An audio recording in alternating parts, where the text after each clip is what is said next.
जी बिल्कुल, इस वक्त हम इलेक्शन कमीशन के बाहर मौजूद हैं और यहाँ पे जो है वो पीडीएम के कायदीन जो है वो अपने तकरीर का सिलसिला जारी रखे हुए हैं। स्टेज पर मरियम नवाज, उसके अलावा मरियम नवाज शरीफ, मरियम औरंगजेब, शाहिद खान अब्बासी और दीगर सियासी कायदीन, मौलाना फजल रहमान समेत तमाम लोग जो हैं वहाँ पे मौजूद हैं। और इस वक्त मैं आपको दिखा सकता हूँ कि बड़ी तादाद में यहाँ पे लोग जो है वो पहुँचे हुए हैं और अपने ज़ाहिर यकजहती भी की जा रही है अपनी क़यादत के साथ, और फिर पार्टी फंडिंग केस के हवाले से मुतालबा भी किया जा रहा है। तो यहाँ पे मेरे साथ नौजवान क़यादत मौजूद है, उनसे पूछते हैं कि वो आज क्या कहते हैं ये जो पार्टी फंडिंग केस का मामला है और आज जो एहतजाज किया जा रहा है। जी बिस्मिल्लाहिर्रहमानिर्रहीम। जैसा कि आज आपको पता है कि हमारा एहतजाज है, आज हमारा एहतजाज उस इंसाफ के असूल के लिए है जो कि ये हमारी हुकूमती टोला जो नारा लगाता था तहरीक इंसाफ का, आज वो इंसाफ देने में खुद ना वो पीछे रह गए हैं। क्योंकि आज हमारा मुतालबा है कि ये फॉरेन फंडिंग केस का अब फैसला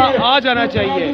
70-72 इनकी तारीखें पड़ चुकी हैं। जिस दिन इस फॉरेन फंडिंग केस का फैसला आएगा, पाकिस्तान की आवाम की आंखें खुल जाएंगी कि इन लोगों को पीछे कौन कौन बैठ के फंडिंग कर रहे थे। ये एक सोचे समझे मंसूबे के तहत आए हैं और इंशाल्लाह हम तब तक चैन से नहीं बैठेंगे जब इन सिलेक्टर्स को वापस घर न भेज दें। जी नाज़रीन, जैसे कि आप देख सकते हैं कि यहाँ पे नौजवान क़यादत का कहना है कि हम चाहते हैं कि पार्टी फंडिंग का जो है वो मामला हल होना चाहिए और इलेक्शन कमीशन को इस पर मुकम्मल तौर पर जो है वो जवाबदेह होना चाहिए और इस मसले का जो हल पार्टी फंडिंग केस के जो मसाइल हैं और खासकर जो पार्टी फंडिंग केस का मामला है वो आवाम सुनना चाहती है। यही वजह है कि यहाँ पे आज एहतजाज किया जा रहा है। मरियम नवाज ने कॉल दी थी अपने लीडरों को, अपने नौजवानों को, वो यहाँ पे मौजूद है और बड़ी तादाद में ख़वातीन जो है इस वक्त यहाँ पे मौजूद है और एहतजाज किया जा रहा है और उसके साथ साथ नारे भी लगाए जा रहे हैं और हुकूमत से मुतालबा किया जा रहा है कि वो पार्टी फंडिंग के मामले को देखकर इलेक्शन कमीशन जो है उसका नोटिस ले। जी।